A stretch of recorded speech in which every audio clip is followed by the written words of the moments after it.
Hello, and welcome back to EMAN, Effectively Making a Noise. This is Cheryl Secrest, and first I want to let you know that I did start a new podcast. It was called Just Me, Cheryl S. Unfortunately, I accidentally deleted the two episodes that I did, but I will be including them with this podcast. So if you hear some different things, talk about my business, you bring it out, type it, then you'll know that I am incorporating just me. It's the things that God gives me to say, what the Holy Spirit leads me to share, and I will be incorporating it in with the EMAN, effectively making a noise. I might change the category a little bit to a business category, but I know you guys are going to enjoy it. So just continue listening. And today we're going to be on the story The Queen of Sheba visits Solomon. The Queen of Sheba visits Solomon. It's coming from First Kings chapter 10, verses 1 through 26. As time went on, King Solomon surpassed means was greater than all the kings of the earth in riches and in wisdom. And all the earth sought out Solomon to hear his wisdom, which God had put in his heart. Those who came to visit Solomon and behold the glory of his kingdom brought riches, presents of silver and gold, garments, spices, armor, horses, and mules in great abundance year by year. After the temple of the Lord had been completed, Solomon built a splendid palace for himself and another for his wife, the daughter of the ruler of Egypt. Altogether, it took Solomon about 20 years to build the temple and these palaces. Solomon also built many walled store cities in the mountains of Lebanon and in all other parts of his dominion. And dominion means rule or control. And he built cities for his chariots and horsemen in the desert regions. He built up a large army to defend his kingdom against possible enemies. And he built a fleet of ships at Ezon Gomer in the Red Sea. These ships sailed around Arabia to the land of Opar, from whence they brought great quantities of gold. Jerusalem itself became a city of riches and splendor. Besides the wonderful temple and the magnificent palace of King Solomon, there were many streets with beautiful houses. In the pleasant gardens, exotic flowers bloomed, gorgeous peacocks strutted, and chatting monkeys scampered among the palm trees. Within his palace, the king had built a great ivory throne and overlaid mean covered with a layer or coating it with the finest gold. The throne had 6 steps, and the back of the throne was rounded on top. There were armrests on either side of the seat, and 2 lions stood beside the armrest.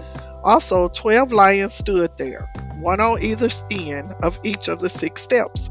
There was not the like of it in any kingdom. One of the royal monarchs who came to visit King Solomon was the Queen of Sheba. Her homeland was a fabulous country in southwestern Arabia.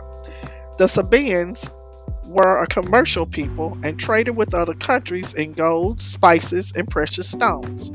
The Queen of Sheba had heard of the fame of Solomon as a wise king and servant of God.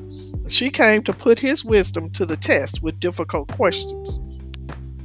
She came to Jerusalem with a very great train of attendants and with camels bearing spices and very much gold and precious stones. And when she came before King Solomon, she talked with him about all the matters that were in her heart.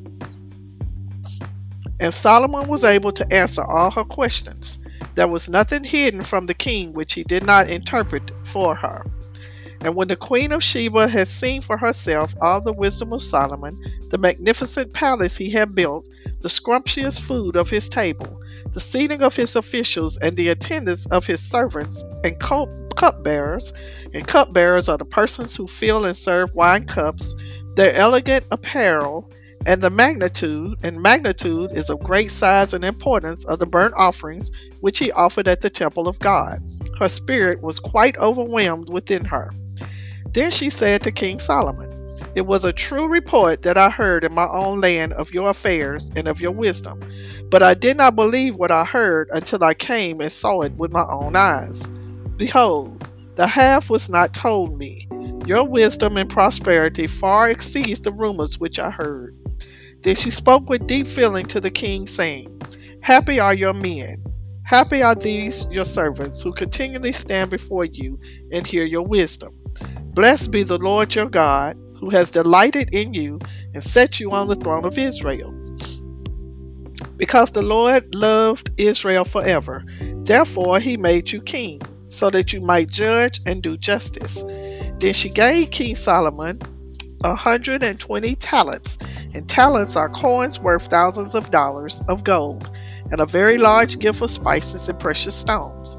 Never again came such an abundance of spices as these which the king of Sheba gave to King Solomon. And King Solomon gave to the queen of Sheba all that she desired, whatever she asked besides what Solomon gave her of the royal bounty. When her memorable, which means worth keeping in mind, visit to the court of King Solomon came to an end, she went back to her own country. And that is the end of our story today. I thank you guys for listening. I'm almost at episode 75. I hope you continue to listen. And if there's anything that you would like for me to read or research for you, just let me know. Drop me an email. emanradiochatter@gmail.com.